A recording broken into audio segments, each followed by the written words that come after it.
এই কি ব্যাপার, আপনি দরজা লাগাচ্ছেন কেন?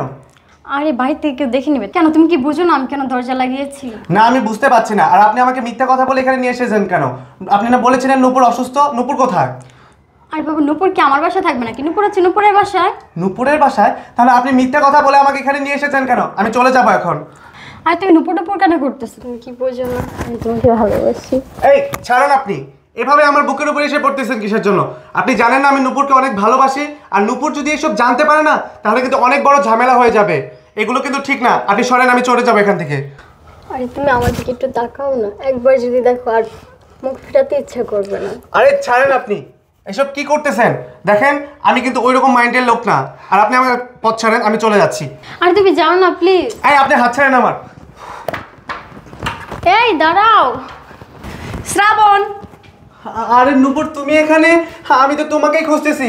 জানো তোমার বান্ধবী আমাকে ফোন দিয়ে বলছে তুমি নাকি অসুস্থ, আর এর জন্য আমি এখানে এসেছি। কিসব মেয়েদের সাথে মিশো তুমি, নোংরা মাইন্ডের খারাপ মেয়ে। আমাকে রুমে একা ডেকে নিয়ে দরজা বন্ধ করে ছি ছি ছি।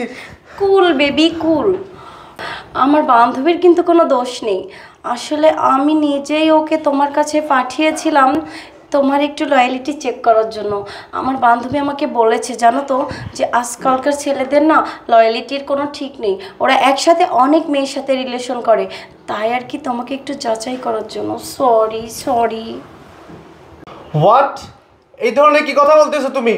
লয়ালিটি চেক করার জন্য মানে? তুমি আমার লয়ালিটি চেক করানোর জন্য তুমি তোমার বান্ধবীকে পাঠিয়েছো আমাকে মিথ্যা কথা বলে আলাদা রুমে নেওয়ার জন্য? ছি ছি, আমি বিশ্বাসই করতে পারছি না যে তুমি এটা করতে পারো। আমি তো তোমাকে অনেক ভালোবাসি, আমি তো জানতাম তুমি আমাকে অনেক ভালোবাসো। আর ভালোবাসার মধ্যে তো বিশ্বাস জিনিসটাই মেইন, আর সেই বিশ্বাসটাই তোমার মধ্যে নেই। তুমি আমাকে বিশ্বাস করো না বলে তুমি আরেকটা মেয়েকে ভাড়া করেছো আমার লয়ালিটি চেক করার জন্য।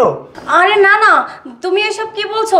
বিশ্বাস করো আমিও তো তোমাকে খুব ভালোবাসি, জাস্ট একটা ফান, এছাড়া আর কিছু না। আমি তোমাকে অনেক ভালোবাসি আর বিশ্বাসও করি। তুমি প্লিজ রাগ করো না আমার উপর। আসলে সরি রে নূপুর, আসলে আমি জানতাম না যে হচ্ছে আমার কারণে তোর বয়ফ্রেন্ড চলে যাবে। আর তুই চিন্তা করিস না, তোর বয়ফ্রেন্ড আবার তোর কাছে ফিরে আসবে।